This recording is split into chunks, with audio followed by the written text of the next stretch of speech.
ربنا آتنا في الدنيا حسنة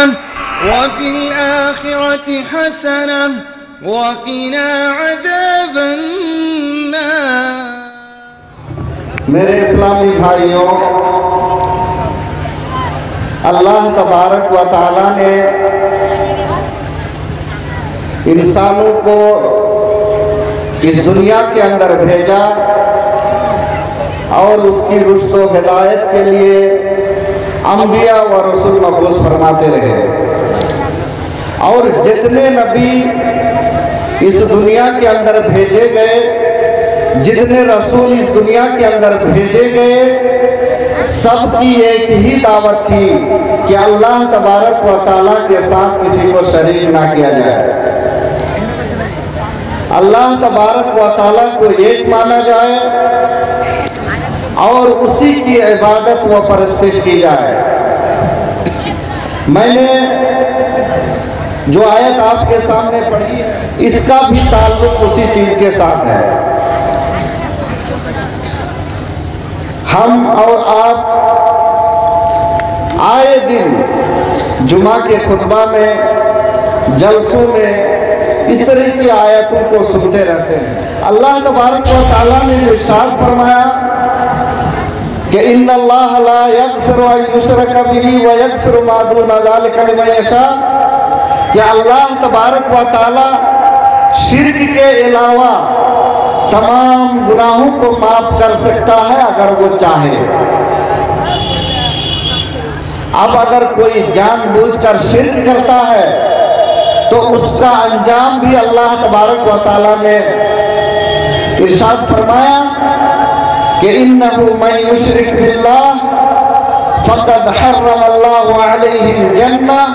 ومأواہ النار وما للظالمین من انصار، کہ اگر کوئی اللہ تبارک و تعالیٰ کے ساتھ شرک کرتا ہے، اللہ کی عبادت میں کسی کو شریک کرتا ہے، تو اللہ تبارک و تعالیٰ اس کے لیے جنت کو حرام قرار دیتا ہے اور اس کا ٹھکانہ اللہ تبارک و تعالیٰ جہنم قرار دیتا ہے، اور یہ فرمایا کہ ایسے ظالموں کے لیے کوئی مددگار نہیں مل سکتا۔ میرے اسلامی بھائیوں، اگر کوئی اللہ تعالیٰ کے ساتھ شرک کرتا ہے تو وہ اسلام سے خارج ہو جاتا ہے، اور اسلام سے خارج کرنے والی بہت ساری چیزیں ہیں۔ شیخ محمد بن عبد الوہاب رحمہ اللہ نے 10 چیزوں کا ذکر اپنی کتاب کے اندر کیا، اور انہوں نے سب سے پہلے شرک کا ذکر کیا کہ ان 10 چیزوں میں پہلی چیز شرک ہے،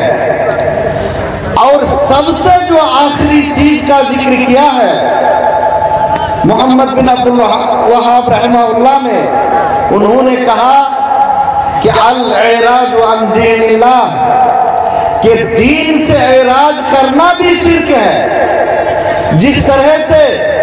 ہمیں معلوم ہے کہ طلب العلم فریضہ علی کل مسلم، کہ ہر مسلمان مرد و عورت پر، ہر مسلمان پر علم دین کا حاصل کرنا فرض ہے، اسی طرح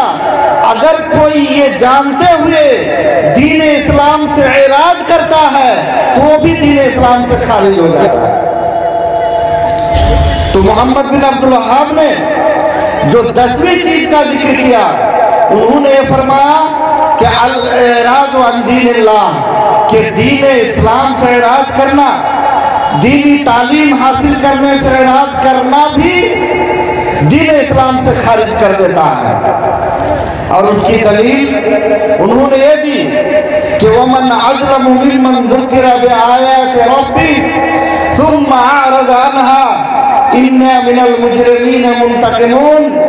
کہ اللہ تبارک و تعالیٰ نے ارشاد فرمایا وَمَنْ أَعْرَضَ، کہ جو انکار کر دے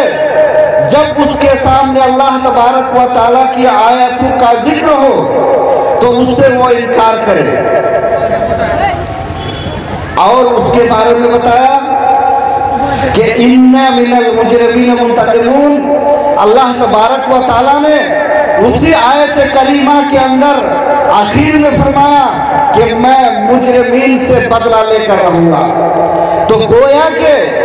دینی تعلیم سے اعراض کرنا، دینی تعلیم اپنے بچوں کو نہ دینا، دینی تعلیم خود حاصل نہ کرنا، یہ مجرمین کی لسٹ میں آتا ہے. اور یہ جلسے اور اس قسم کے ادارے جو قائم کیے جاتے ہیں وہ صرف دینی تعلیم کے لیے کیے جاتے ہیں. میں آپ کو یہ بتاتا چلوں کہ ہم لوگ نہ قرآنی آیت کو مانتے ہیں، نہ